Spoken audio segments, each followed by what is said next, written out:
Frog Vlog, Little Froggy and I made last-minute Valentine's Day cards. Only it was turned into a challenge and there was a time limit. So I felt totally rushed. In the video, I made a pop-out bed. Now we are going to take our time and try it again. Using 2 pieces of white poster board, our poster board measures 22 inches by 28 inches. Scrapbook paper, an X-Acto knife, and a ruler, and remember to always have adult supervision when working with sharp objects. And glue. I start by folding my poster board in half, and then in half again, open it completely, cut on the center fold up to the center, to make our basic folding room. I know this can be a little hard to see since it is a white poster board on a white background, so I'm going to show it again using a piece of colored paper. First, fold it in half, then fold it in half again, open it up, cut down the fold to the center to make our basic folding doll room. Now you can remove one of the floors. However, I find that it helps to give the walls a little more support. So all I'm going to do is just trim the excess that hangs over on one side. Then place the shorter floor underneath to give it a cleaner edge. And we are about to make the fold-out bed, and I want to make sure there is enough space at the bottom. We can just pretend like this is a partial doorway into another room. Now, let's open up the room and lay it flat. Decide on the height of the bed.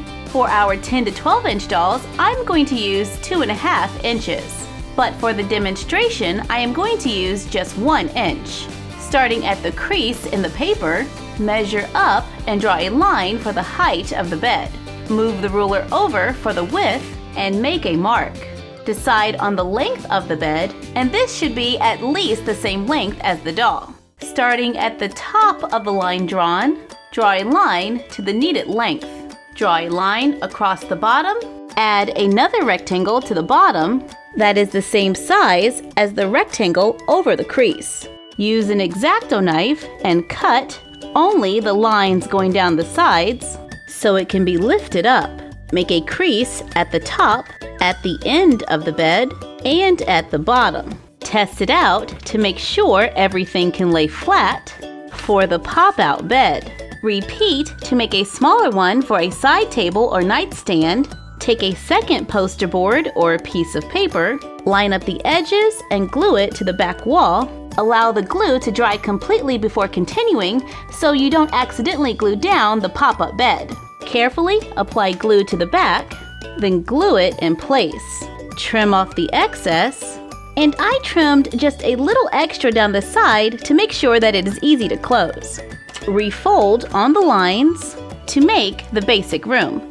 Now I am going to repeat all of these steps onto my poster board, and I just finished cutting out the bed and nightstand.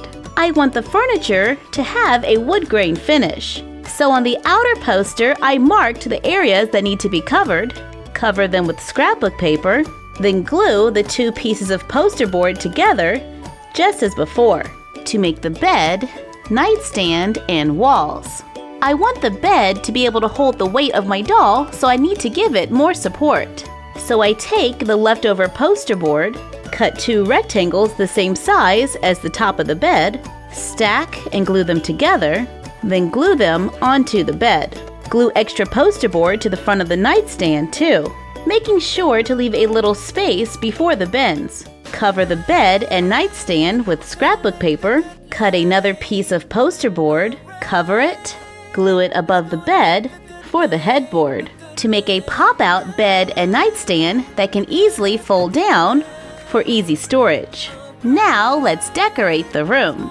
On the other wall, use a ruler to lightly draw lines. Then I use an X-Acto knife to cut on the lines drawn. I made several rectangles with little spaces in between, so when I remove the cutouts, to make a window. Use paper to frame the window. To define the window, I added a metallic trim around the headboard. Use paper for baseboards on the bottom of the walls. I make bedding from our doll tumbler room video. Make a few throw pillows for a little touch of color. Use a cut piece of faux fur as a throw at the bottom of the bed. Take an empty glitter container After cleaning it out, add some artificial plants, set it on the nightstand along with one of our printable books to make a simple, elegant doll room. And when playtime is over, I store the accessories in a plastic bag and fold up the room until next time. For this project, I like to use white poster board because colored poster board can start to wear at the seams. The bed is strong enough to support the weight of the doll. However, since this is a paper craft, make sure to handle it with care. And you're done. Happy crafting! Come with me, come with me, come with me, come with me, come with me.